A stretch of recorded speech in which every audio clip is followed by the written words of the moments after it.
조용한 산골 마을, 할머니, 근데 아침 진짜 안개 그렇게 사이로 넘어지셨어요? 오래된 아이고, 초가집이 보입니다. 구멍난 발목으로도 잘 저는 그 뛰어다녔다. 여름 말을 잃은 외할머니와 상상되네. 단둘이 너도 남겨졌습니다. 조심해야 한다. 도시서만 밥도 지내다가 혼자 여기서 먹고 뛰면 금방 말도 안 건드리지. 통하고 그저 모든 게 낯설기만 할머니, 했던 근데 날들. 진짜 그렇게 넘어지셨어요? 그런데요, 아이고, 이상하죠. 구멍난 할머니는 발목으로도 잘 한마디도 하지 뛰어다녔다. 않았는데 저는 상상되네. 자꾸 마음이 너도 조심해야 움직였어요. 한다. 도시서만 이 지내다가 이야기는 여기서 뛰면 금방 그 침묵 건드리지. 속에 있었던 진짜 사랑에 대한 할머니, 이야기입니다. 그때 진짜 그렇게 여러분 넘어지셨어요? 오늘도 아이고, 그럼. 행복한 시간 구멍난 보내시고 발목으로도 잘 너무 많이 뛰어다녔다. 울지는 마세요.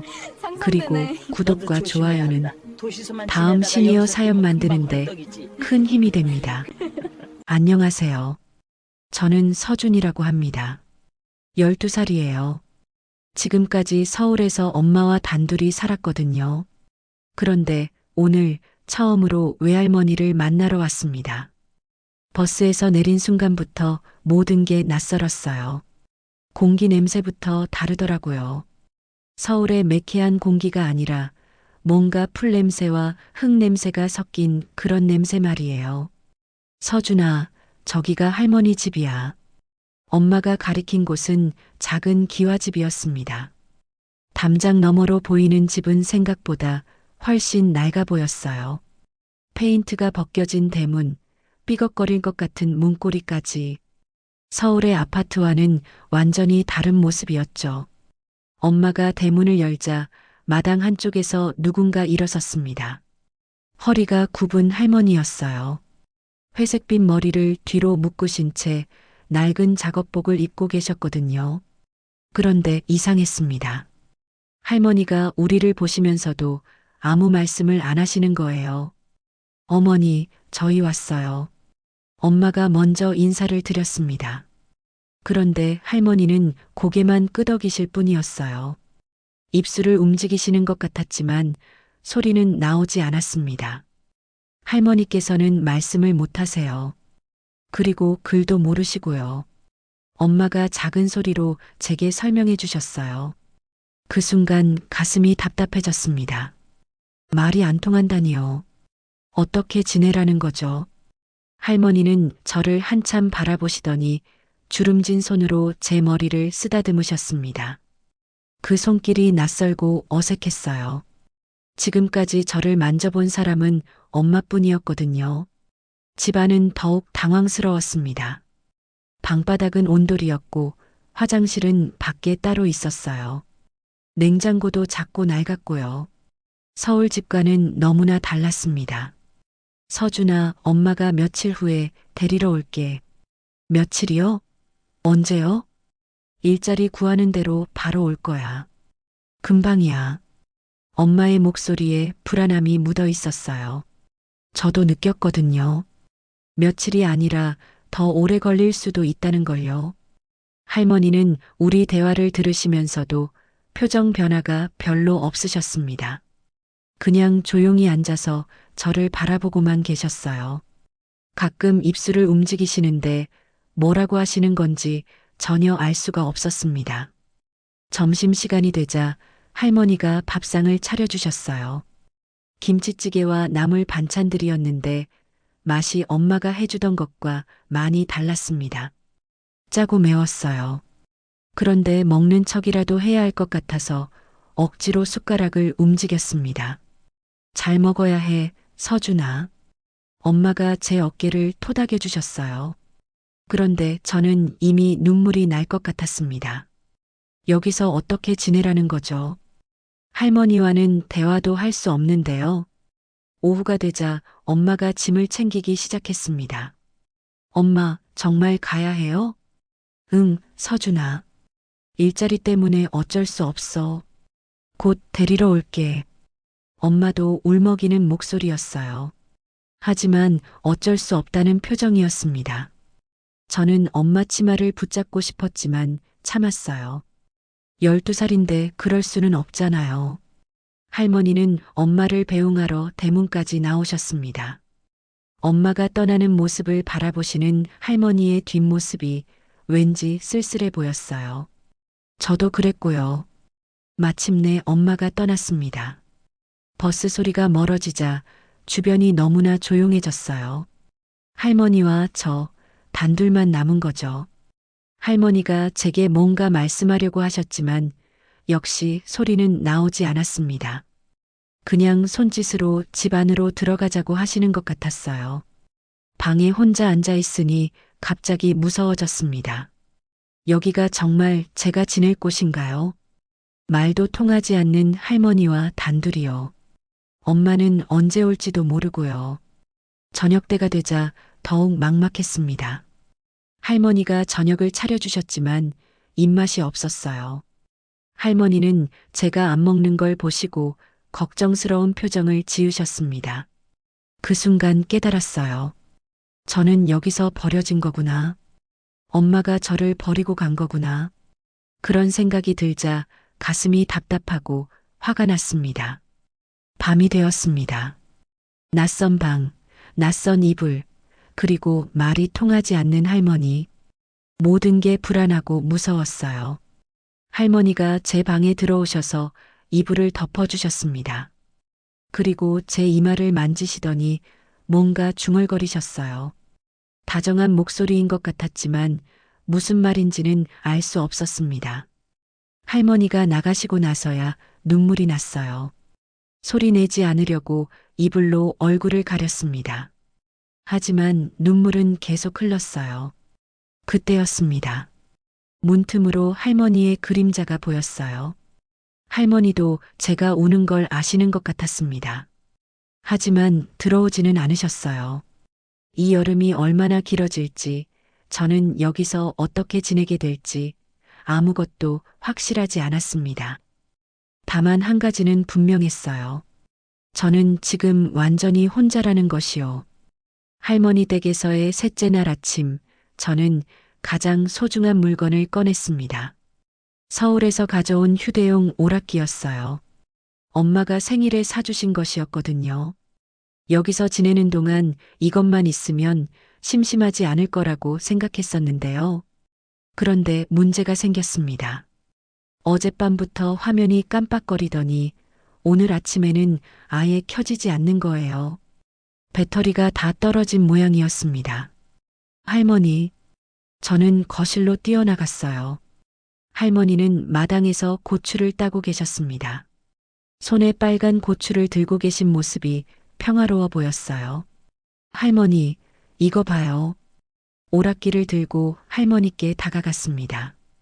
그리고 손짓 발짓을 해가며 설명했어요. 전원 버튼을 누르고 배터리가 없다는 표시도 보여드리고요. 배터리가 필요해요. 사주세요. 할머니는 저를 바라보시며 고개를 갸우뚱하셨습니다. 그리고 오락기를 만져보시더니 뭔가 중얼거리셨어요.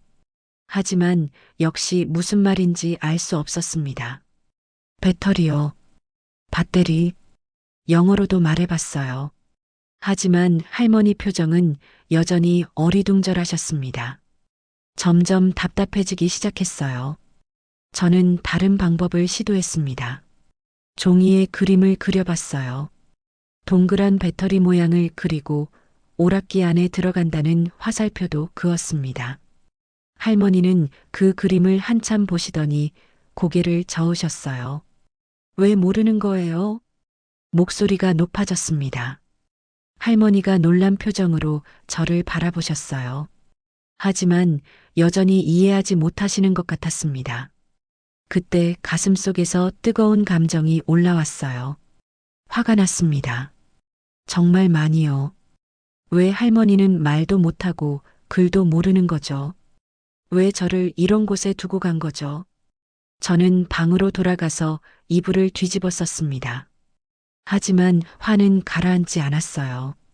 오히려 점점 더 커졌습니다. 1시간쯤 지났을까요? 할머니가 점심을 차려놓고 저를 부르셨지만 나가지 않았어요. 배도 고프지 않았고 밥맛도 없었거든요. 오후가 되자 더 이상 참을 수 없었습니다. 저는 벌떡 일어나서 마루로 나갔어요. 할머니가 낮잠을 주무시는 사이에요. 마루 한쪽에 놓인 요강이 눈에 들어왔습니다. 옛날 물건이라고 할머니가 아끼시는 것 같았어요. 그런데 그 순간 뭔가 악마가 속삭이는 것 같았습니다. 발로 찼습니다. 요강이 벽에 부딪히며 깨졌어요. 딸그락하는 소리와 함께 조각들이 사방으로 흩어졌습니다. 순간 정신이 번쩍 들었지만 이미 늦었어요. 할머니가 잠에서 깨어나오셨습니다. 깨진 요강을 보시고는 깜짝 놀라신 표정이었어요. 하지만 저를 꾸짖지는 않으셨습니다. 그냥 조용히 빗자루를 가져와서 조각들을 쓸어 담으셨어요. 그런 할머니를 보니 더 화가 났어요. 왜 화를 안 내시는 거죠? 그럼 저는 뭐가 되는 거예요? 할머니 방에 들어갔습니다. 화장대 위에 반짝이는 은비녀가 놓여 있었어요. 예쁘고 비싸 보였습니다. 그걸 주머니에 넣었어요. 훔친 거죠. 그리고는 집을 나섰습니다. 마을에 슈퍼가 하나 있다는 걸 봤거든요. 거기서 배터리를 사겠다고 마음먹었어요. 은비녀를 팔아서라도요. 마을길은 생각보다 복잡했습니다. 골목이 이리저리 꺾여 있고 비슷한 집들이 많았어요. 하지만 슈퍼를 찾겠다는 일념으로 계속 걸었습니다. 1시간쯤 걸었을까요? 드디어 작은 슈퍼를 발견했어요. 동네 슈퍼라고 쓰인 간판이 낡아 보였지만 반가웠습니다. 안으로 들어가니 중년 아저씨가 계산대에 앉아 계셨어요. 어서 와라, 꼬마야. 배터리 있어요? 배터리? 어떤 배터리? 저는 오락기를 꺼내서 보여드렸어요. 아저씨가 한참 들여다보시더니 고개를 저으셨습니다. 이런 건 우리 가게에 없어. 도시에서나 파는 거야. 순간 머리가 하얘졌어요. 그럼 어떻게 하라는 거죠? 이거라도 사가실래요? 저는 은비녀를 꺼냈습니다. 아저씨가 그걸 보시고는 놀라셨어요. 야, 이게 어디서 나온 거야? 그냥요. 집에서 가져온 거지. 부모님이 아시고. 갑자기 무서워졌어요. 아저씨 표정이 심각해졌거든요.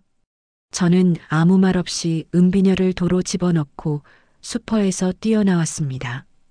그런데 더 큰 문제가 생겼어요. 길을 잃은 거죠. 왔던 길을 기억하려고 했지만 골목들이 다 비슷해 보였습니다. 해는 점점 지고 있었고 주변은 조용했어요. 발걸음이 점점 느려졌습니다. 다리도 아팠고 목도 말랐어요. 그런데 집을 찾을 수가 없었습니다. 꼬마야, 어디 가는 거야? 뒤에서 누군가 부르는 소리가 났어요. 돌아보니 지팡이를 짚은 할아버지가 계셨습니다. 얼굴에 주름이 많으셨지만 눈빛은 따뜻해 보였어요. 집을 못 찾겠어요. 어느 집인데? 할머니 집이요. 말 못하시는 할머니. 할아버지가 알아보시는 표정이었어요. 아, 순이네 집구나. 따라와. 할아버지를 따라가는 동안 마음이 복잡했어요. 요강을 깨뜨린 것, 은비녀를 훔친 것, 그리고 무단으로 집을 나온 것까지. 할머니가 얼마나 걱정하셨을까요? 집에 도착했을 때 이미 해가 지고 있었습니다. 할머니가 대문 앞에 서 계셨어요. 저를 보시고는 안도의 표정을 지으셨습니다.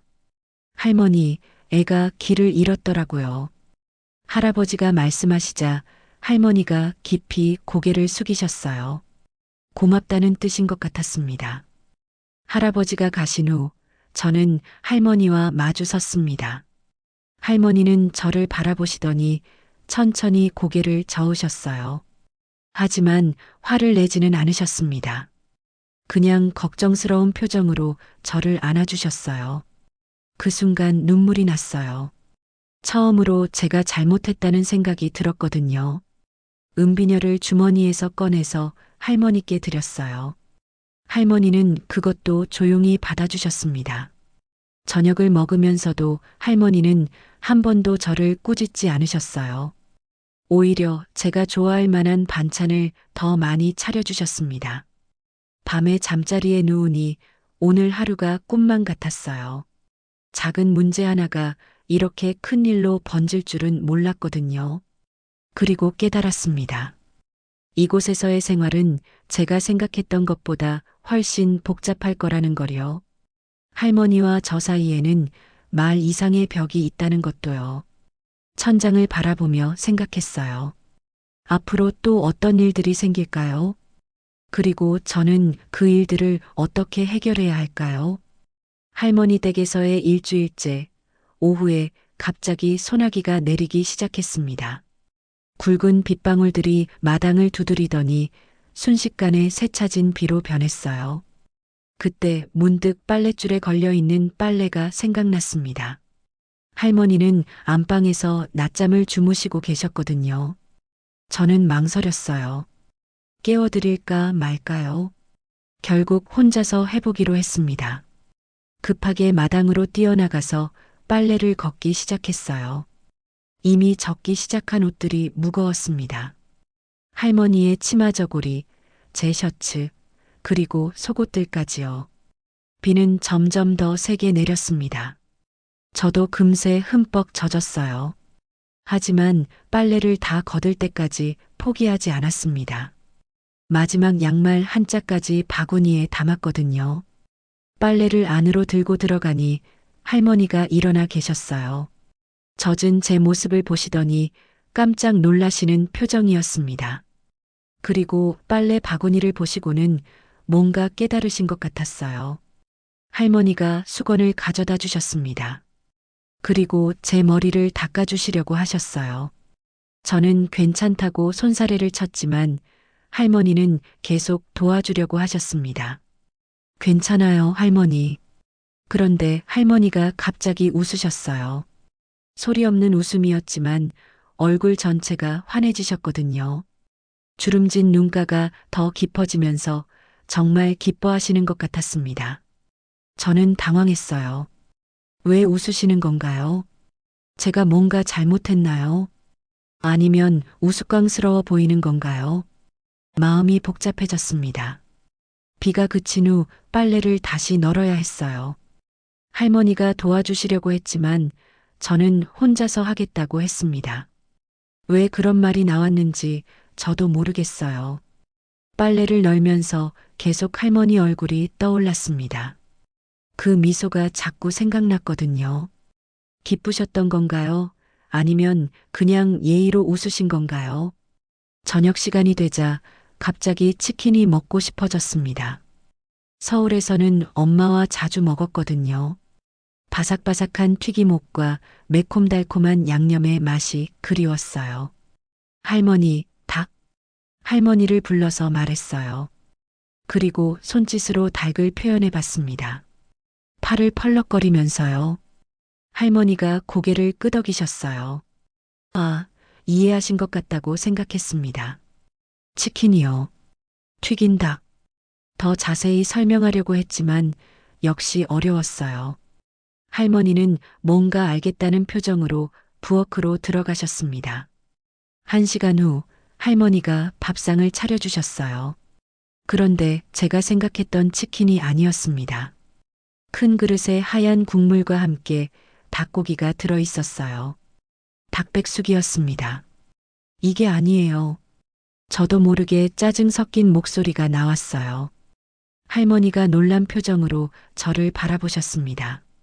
치킨이 먹고 싶었는데 할머니는 이해하지 못하시는 것 같았어요. 그냥 열심히 끓인 닭백숙을 자랑스럽게 내놓으신 거였거든요. 저는 젓가락을 내려놓았습니다. 먹고 싶지 않았어요. 할머니가 걱정스러운 표정으로 뭔가 말씀하려고 하셨지만 무슨 말인지 알 수 없었습니다. 안 먹을래요. 그렇게 말하고 방으로 들어갔어요. 할머니가 부르시는 소리가 들렸지만 나가지 않았습니다. 저녁을 굶고 있으니 배가 고파졌어요. 시계를 보니 밤 10시가 넘었습니다. 할머니는 벌써 주무시는 것 같았어요. 집안이 조용했거든요. 배고픔을 참을 수가 없어서 조용히 방문을 열었습니다. 부엌으로 향했어요. 할머니가 치워놓지 않으신 닭백숙이 그대로 있었습니다. 냄새를 맡아보니 생각보다 향이 좋았어요. 국물도 진하고 깔끔해 보였습니다. 저는 몰래 닭다리 하나를 떼어냈어요. 한 입 베어 물자 의외로 맛있었습니다. 부드럽고 담백했어요. 서울에서 먹던 치킨과는 다른 맛이었지만 나름대로 맛있었거든요. 조용히 먹으면서 문득 미안한 마음이 들었습니다. 할머니가 저를 위해서 정성껏 끓여주신 건데 저는 왜 그렇게 화를 냈을까요? 닭다리를 다 먹고 나서 설거지를 했어요. 물소리가 날까봐 조심조심했습니다. 그리고 다시 제 방으로 돌아갔어요. 잠자리에 누우니 오늘 하루가 복잡했다는 생각이 들었습니다. 빨래를 거들 때는 뭔가 제가 도움이 된 것 같아서 뿌듯했는데 저녁에는 할머니에게 화를 내버렸거든요. 할머니의 미소가 계속 떠올랐어요. 정말 기뻐하시는 표정이었는데 저는 왜 당황했을까요? 그리고 왜 짜증을 냈을까요? 천장을 바라보며 생각했습니다. 할머니와 저는 정말 다른 세상에 살고 있는 것 같았어요. 할머니는 닭백숙이 최고라고 생각하시고 저는 치킨이 최고라고 생각하고요. 그런데 방금 먹어본 닭백숙은 나쁘지 않았어요. 아니, 솔직히 말하면 맛있었습니다. 할머니가 어떤 마음으로 끓여주셨는지도 알 것 같았고요. 하지만 이미 화를 내버렸으니까 어떻게 해야 할지 모르겠어요. 할머니에게 사과를 해야 할까요? 아니면 모르는 척 해야 할까요? 잠이 오지 않아서 계속 뒤척였습니다. 머릿속이 복잡했어요. 할머니와 살아가는 일이 생각보다 어려웠거든요.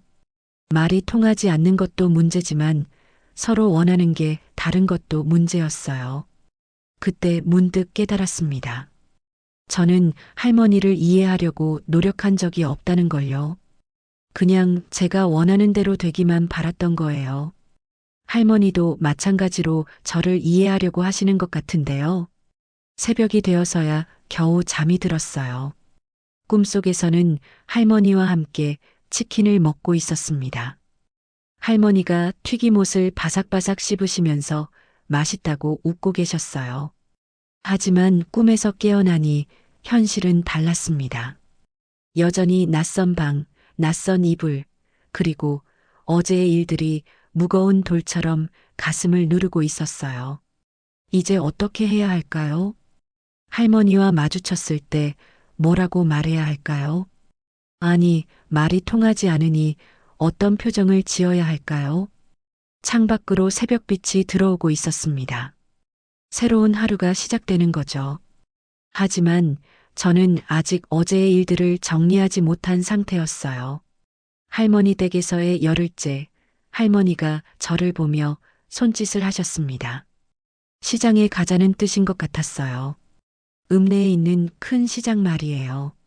어젯밤 닭백숙 일로 어색했는데 할머니는 아무 일 없었던 것처럼 자연스럽게 행동하셨습니다. 낡은 가방을 들고 나서시더니 저를 기다리셨어요. 버스 정류장까지 걸어가는 동안 할머니는 계속 절뚝거리셨어요. 다리가 아프신 것 같았습니다. 저는 천천히 걸었지만 할머니는 숨을 헐떡이셨거든요. 할머니, 괜찮아요?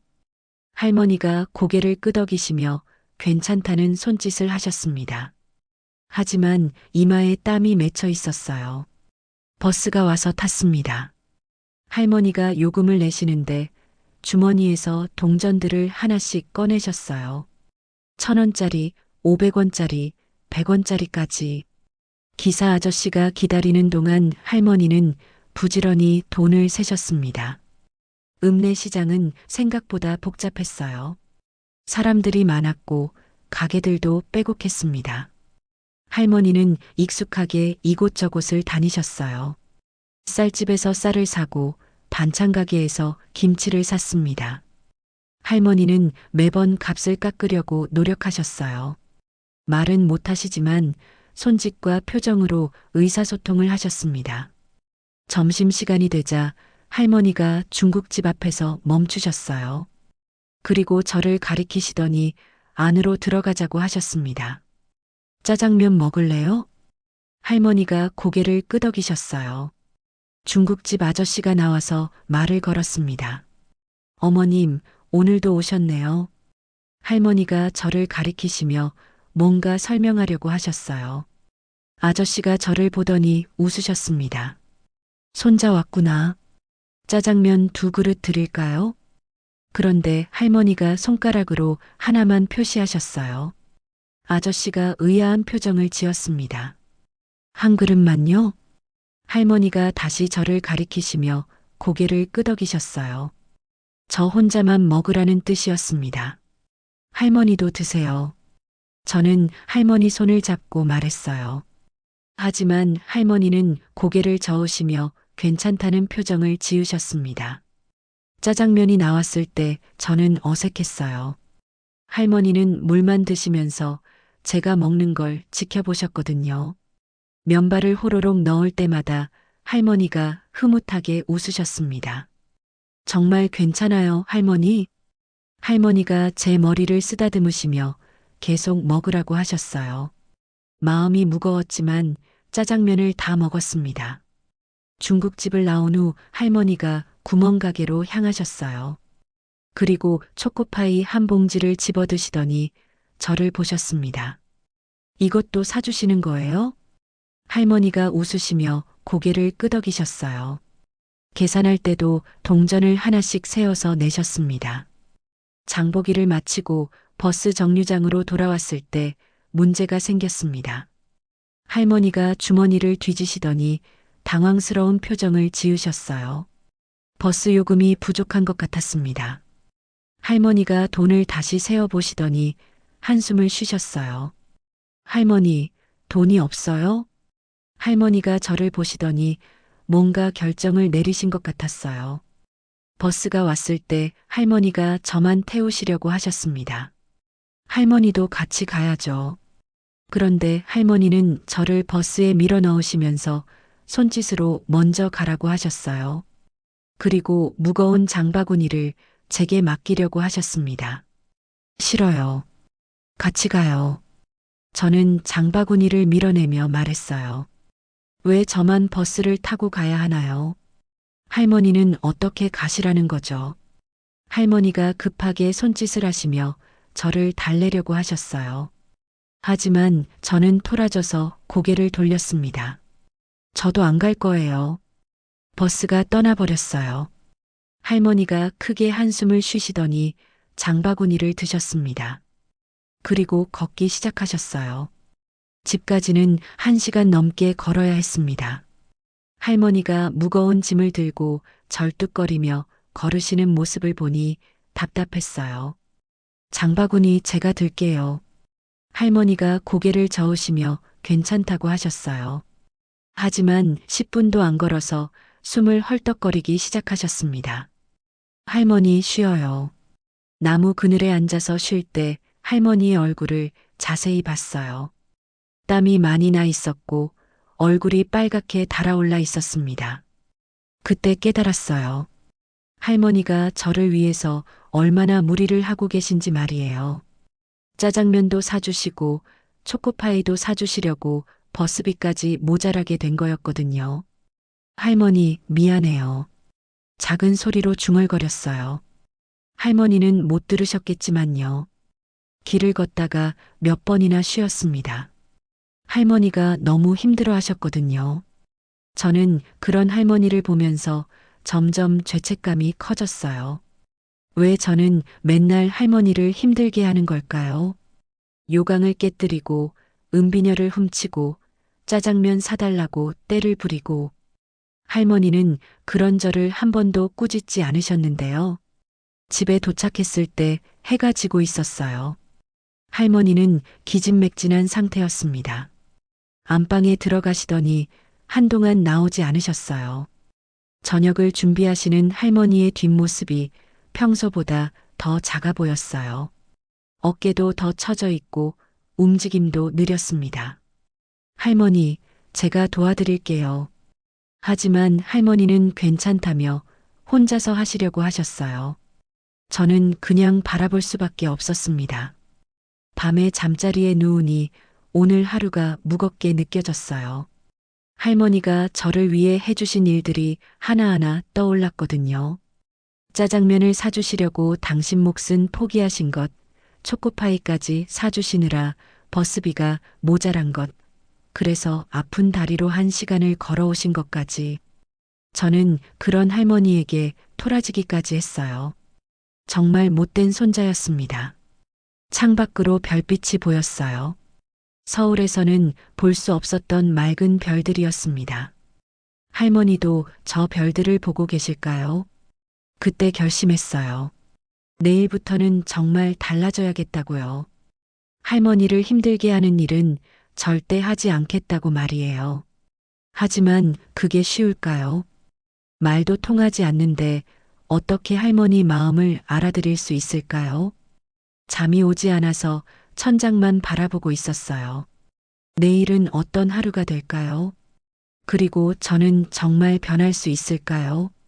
멀리서 할머니가 기침하시는 소리가 들렸어요. 많이 피곤하신 것 같았습니다. 그 소리를 들으니 마음이 더 아팠어요. 할머니 댁에서의 보름째, 마당에서 빨래를 개키는데 문득 예전 일이 떠올랐습니다. 서울에 있을 때 만났던 진영이라는 소녀 말이에요. 진영이는 우리 동네 문구점 딸이었어요. 고사리 같은 손으로 색연필을 정리하는 모습이 예뻤거든요. 저보다 1살 어렸지만 똑똑해 보였습니다. 그런데 진영이는 상우 형을 좋아했어요. 저보다 3살 많은 중학생이었거든요. 키도 크고 축구도 잘했습니다. 진영이가 상우 형 앞에서만 서면 얼굴이 빨갛게 달아올랐어요. 그날도 마찬가지였습니다. 진영이가 문구점 앞에서 상우 형과 이야기하고 있었거든요. 저는 멀리서 그 모습을 바라보며 가슴이 답답했어요. 왜 저는 안 되는 걸까요? 저도 상우 형만큼 잘생겼는데요.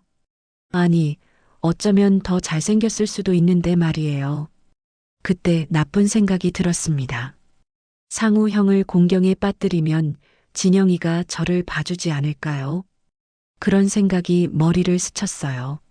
상우 형, 언덕에 소가 있어요. 상우 형에게 다가가서 거짓말을 했습니다.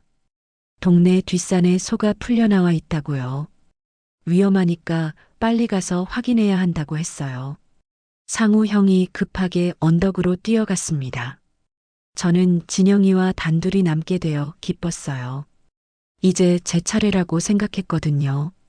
진영아, 나랑 놀지 않을래? 하지만 진영이는 상우 형이 걱정된다며 계속 언덕 쪽을 바라봤어요. 제 말에는 관심이 없는 것 같았습니다. 1시간쯤 지났을까요?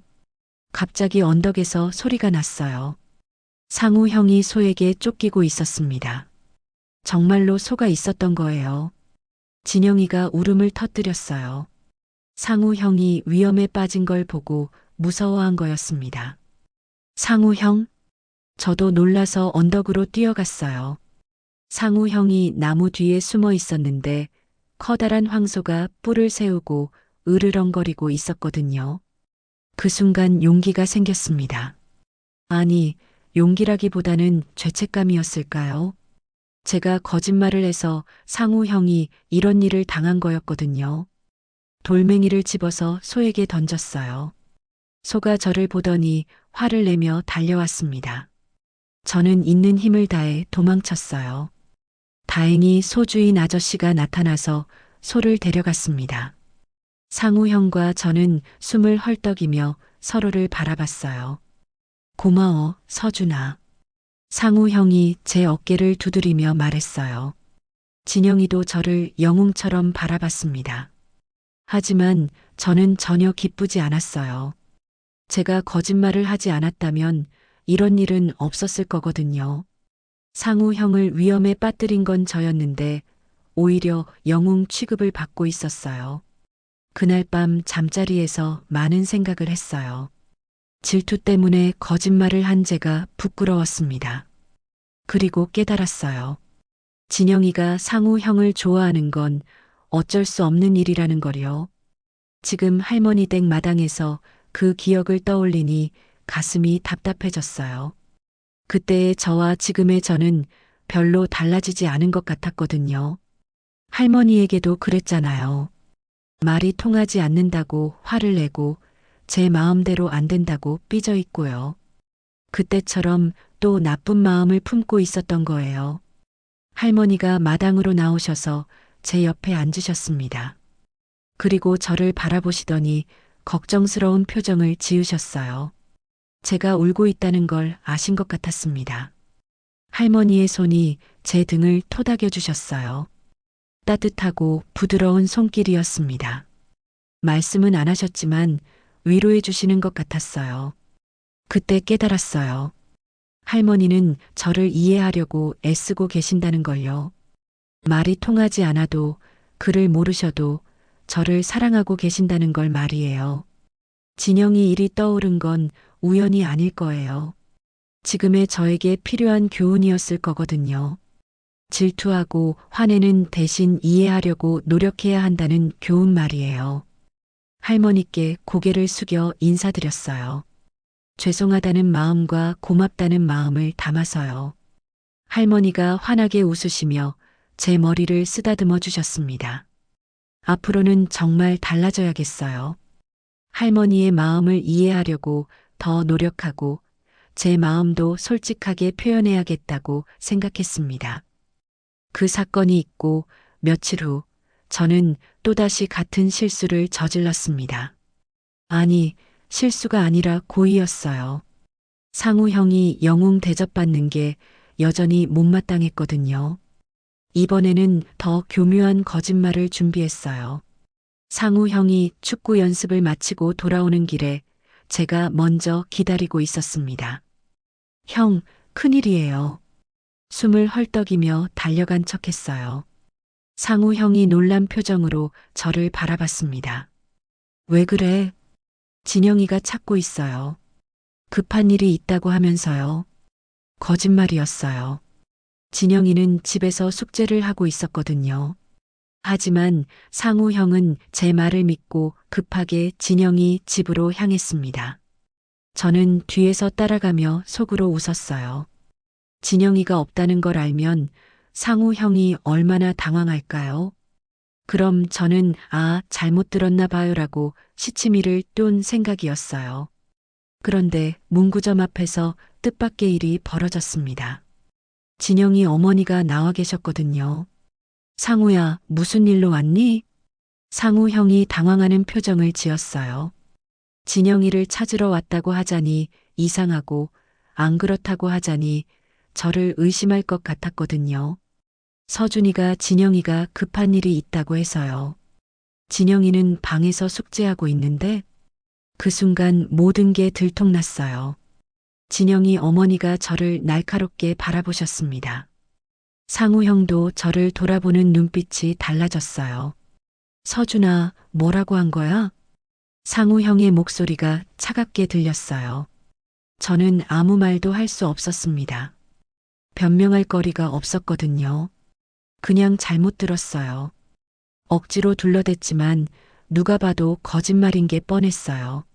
상우 형이 한참 저를 바라보더니 고개를 저었습니다.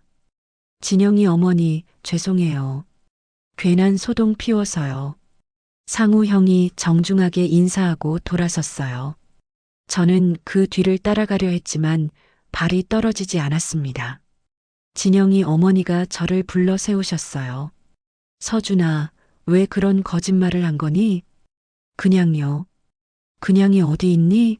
상우한테 미안하다고 해야지. 하지만 상우 형은 이미 멀어지고 있었어요. 저는 뛰어가서 사과해야 한다는 걸 알았지만 용기가 나지 않았습니다. 그날 저녁 동네 아이들이 모여 있는 곳에서 상우 형을 다시 만났어요. 형은 저를 보더니 잠깐 멈춰 섰습니다. 그리고 아무 말 없이 바라보기만 했어요. 저는 무서워서 도망쳤습니다. 상우 형이 화를 내거나 혼을 낼 줄 알았는데 오히려 조용한 눈빛이 더 무서웠거든요. 그 눈빛 속에는 실망이 담겨 있었어요. 화가 아니라 실망 말이에요. 저를 믿었는데 배신당한 것 같은 표정이었습니다. 집으로 돌아가는 길에 진영이를 만났어요. 진영이도 이미 다 알고 있는 것 같았습니다. 서준아, 왜 그랬어? 모르겠어. 정말 모르겠었어요. 왜 제가 그런 짓을 했는지 말이에요. 질투 때문인 건 알았지만 설명할 수 없었어요. 상우 오빠가 많이 속상해해. 진영이의 말에 가슴이 찔렸어요. 상우 형을 속상하게 만들려던 건 아니었는데요. 그냥 잠깐 당황하게 만들려고 했던 건데 말이에요. 그날 밤부터 상우 형이 저를 피하기 시작했어요. 마주치면 고개만 살짝 끄덕이고 지나가셨습니다. 전처럼 말을 걸어주지도 않았어요. 다른 아이들도 이상하게 여겼어요. 상우 형과 저 사이에 뭔가 일이 있었다는 걸 눈치챈 거죠. 서준이 왜 혼자 다니지? 상우 형이랑 뭔 일 있나? 아이들의 수군거림이 들렸어요. 저는 점점 동네에서 외톨이가 되어갔습니다. 일주일쯤 지났을까요? 상우 형이 저를 다시 불러 세웠어요. 혼내려는 건가 싶어서 긴장했는데 예상과 달랐습니다. 서준아, 나한테 왜 그랬는지 알겠어? 차분한 목소리였어요. 화가 난 목소리가 아니라요. 죄송해요. 미안하다는 말 말고 왜 그랬는지 말해봐. 저는 한참 고민했어요. 정말 이유를 말해야 할까요? 진영이를 좋아한다고 질투가 났다고 말해야 할까요? 진영이 때문이에요. 작은 소리로 대답했어요. 상우 형이 고개를 끄덕였습니다. 그럴 줄 알았어. 혼내지 않을 거예요? 혼낸다고 내 마음이 바뀔까? 상우 형의 말이 가슴에 박혔어요. 정말 그랬어요. 혼을 난다고 해서 질투가 사라지는 건 아니었거든요. 서준아, 사람 마음은 억지로 바꿀 수 없어. 하지만 행동은 바꿀 수 있지. 무슨 뜻이에요? 진영이를 좋아하는 건 내 자유야. 하지만 그 때문에 거짓말하는 건 잘못이지. 그때서야 깨달았어요. 상우 형이 왜 저를 혼내지 않았는지를요. 제 마음을 이해해주고 있었던 거예요. 앞으로 그러지 않을게요. 약속해? 네. 상우 형이 처음으로 웃었어요. 그리고 제 어깨를 툭 쳤습니다. 그럼 이제 친구하자. 하지만 그때는 몰랐어요. 이 일이 나중에 또 다른 문제를 만들어낼 거라는 걸 말이에요. 진영이가 저를 어떻게 생각하게 될지도요. 집으로 돌아가는 길에 뒤를 돌아봤어요. 상우 형은 여전히 그 자리에 서서 저를 바라보고 있었습니다. 그 눈빛이 따뜻해 보였어요. 하지만 동시에 무서운 생각이 들었어요. 상우 형이 이렇게 관대할 줄 몰랐거든요. 오히려 화를 내주는 게 나았을 텐데 이런 식으로 이해해 주니까 더 부담스러웠어요.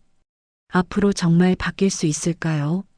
질투하는 마음을 억누르고 거짓말하지 않을 수 있을까요? 그날 밤 잠자리에서 많은 생각을 했어요.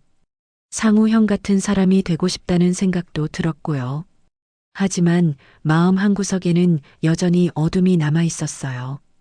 진영이를 포기할 수는 없다는 마음 말이에요. 그로부터 며칠 후 동네 아이들과 뒷산 언덕에서 놀고 있었어요.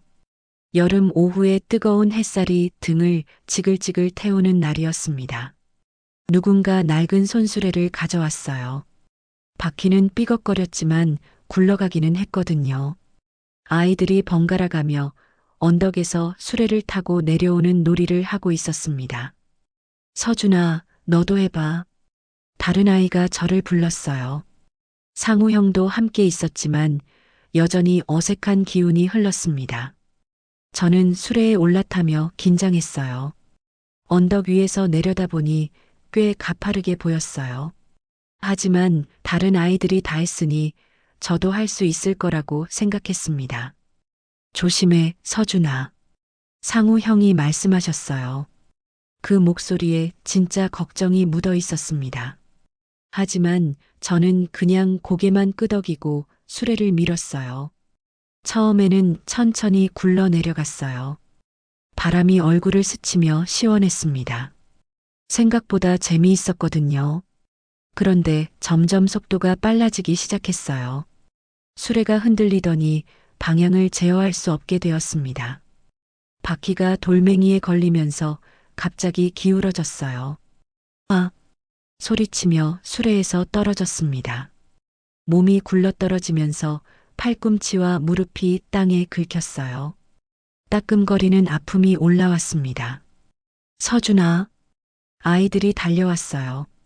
상우 형도 급하게 뛰어내려오셨습니다. 제 상처를 살펴보시더니 걱정스러운 표정을 지으셨어요. 많이 아파? 괜찮아요. 하지만 정말로는 아팠어요. 특히 무릎에서 피가 나고 있었거든요. 상우 형이 손수건을 꺼내서 제 상처를 닦아주셨습니다. 이거 소독해야 해. 집에 가자. 그때였어요.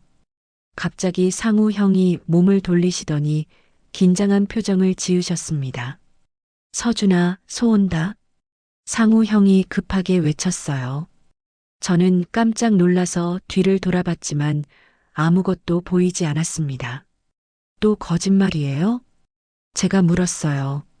지난번 일 때문에 의심스러웠거든요. 상우 형이 저에게 장난을 치는 건 아닐까 싶었어요. 장난이 아니야. 정말로 소가 와. 상우 형의 목소리가 다급했어요. 하지만 저는 여전히 믿지 않았습니다. 지난번에 제가 거짓말을 했으니까 이번에는 상우 형이 똑같이 하는 거라고 생각했거든요. 그런 수법 안 통해요. 저는 팔짱을 끼며 말했어요. 다른 아이들은 어리둥절한 표정으로 우리를 바라봤습니다. 그런데 정말로 큰 소리가 들려왔어요. 음매나는 소 울음소리였습니다. 그리고 땅이 쿵쿵 진동하는 소리까지요. 서준아, 빨리 피해. 상우 형이 제 팔을 잡아당겼어요. 저는 그제서야 뒤를 돌아봤습니다. 정말로 커다란 황소가 뿔을 세우고 우리 쪽으로 달려오고 있었어요. 순간 다리가 굳어버렸어요. 무릎의 상처 때문에 제대로 뛸 수도 없었고 무엇보다 너무 놀라서 몸이 말을 듣지 않았거든요. 안 돼. 상우 형이 제 앞에 서셨어요. 그리고 두 팔을 벌려서 소를 막으려고 하셨습니다. 저보다 훨씬 작은 몸으로 말이에요. 형, 위험해요. 하지만 상우 형은 움직이지 않으셨어요. 소가 점점 가까이 오는데도 제 앞에서 물러서지 않으셨습니다. 아! 상우 형이 큰 소리로 외치시며 돌멩이를 집어서 소에게 던지셨어요. 소가 잠깐 멈춰서 상우 형을 바라봤습니다. 그 틈에 상우 형이 제 손을 잡고 끌어당기셨어요. 우리는 있는 힘을 다해 언덕 아래로 굴러내려갔습니다. 이쪽으로 상우 형이 큰 나무 뒤로 저를 밀어 넣으셨어요. 우리는 나무에 등을 기대고 숨을 헐떡였습니다. 소는 한참 돌아다니다가 다른 쪽으로 가버렸어요. 괜찮아? 상우 형이 다시 제 상처를 확인하셨어요. 굴러 내려오면서 상처가 더 벌어졌지만 다행히 심하지는 않았습니다. 형, 정말 미안해요. 저는 고개를 숙이며 말했어요. 상우 형이 정말로 경고해 주셨는데 제가 믿지 않았던 거였거든요. 그 때문에 상우 형이 위험에 빠질 뻔했어요. 뭐가 미안해? 형이 소 온다고 했는데 안 믿었어요. 거짓말인 줄 알았거든요. 상우 형이 한참 저를 바라보시더니 웃으셨어요. 화를 낼 줄 알았는데 오히려 웃으시는 거예요. 그럴 만했지. 내가 먼저 그런 거짓말 했으니까. 그래도 미안해요. 왜 두 번 사과하냐? 상우 형이 제 머리를 헝클어뜨리며 말씀하셨어요. 저는 어리둥절했습니다. 두 번이요? 지난번에 한 번, 지금 또 한 번. 같은 일로 두 번 사과하는 건 이상하지. 그제서야 깨달았어요. 상우 형은 이미 지난번 일을 다 용서하셨다는 뜻이었거든요.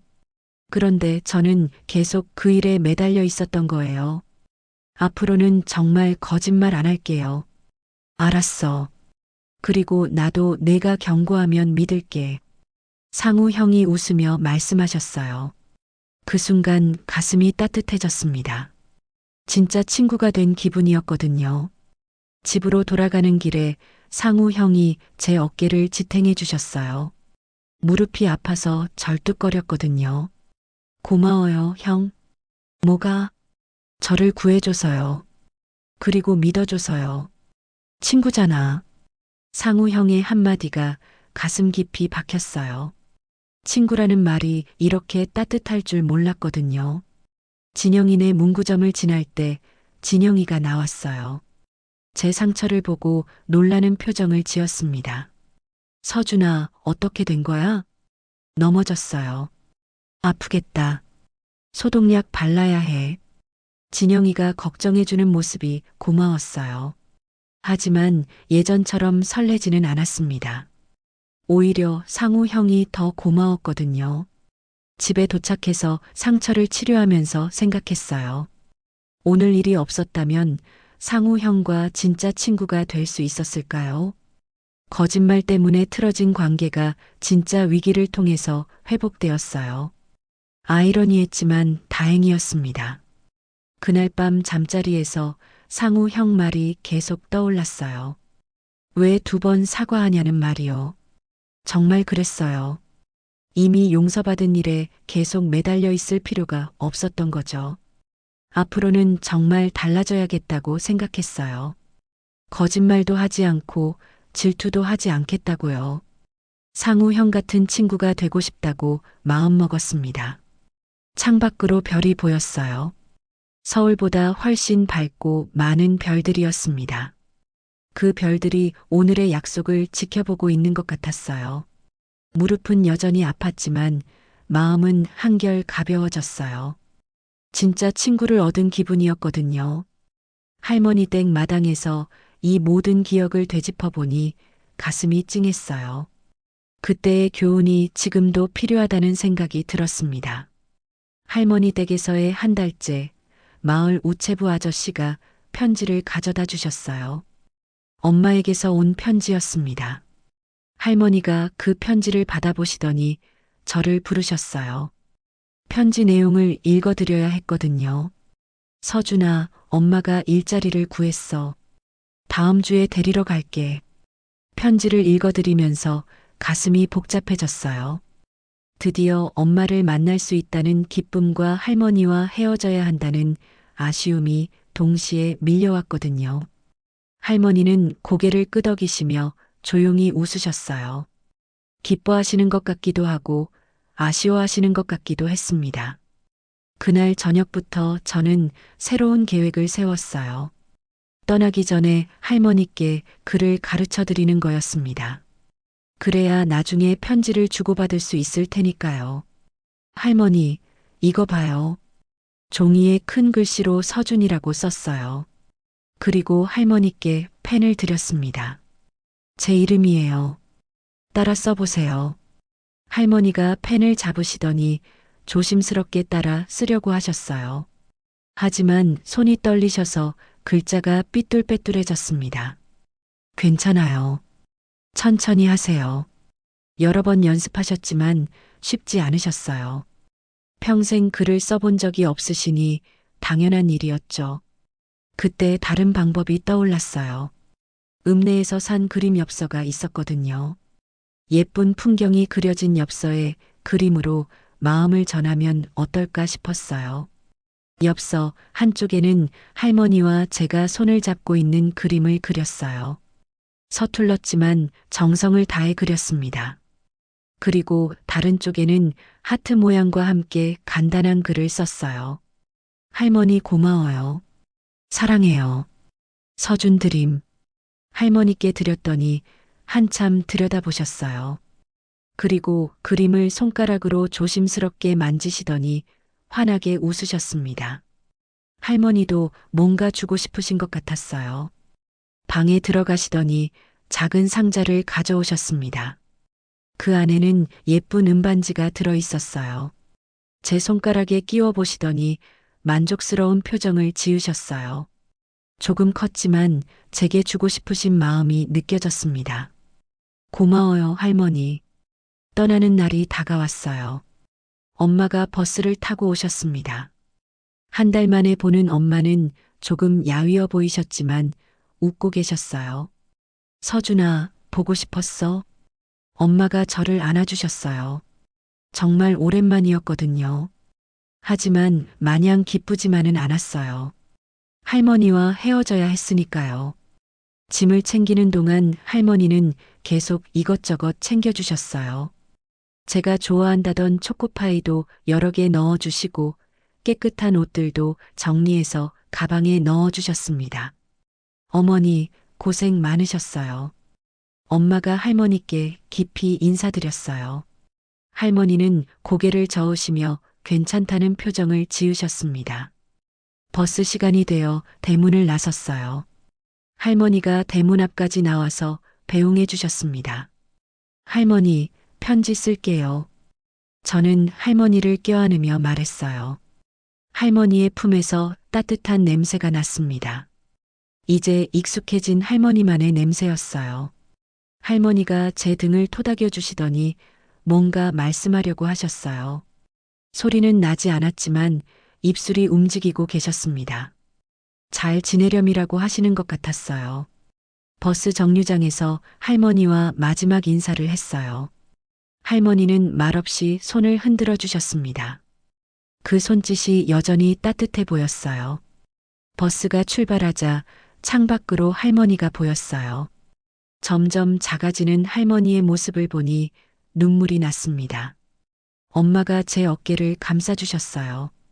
할머니랑 많이 친해졌구나. 네, 정말 그랬어요.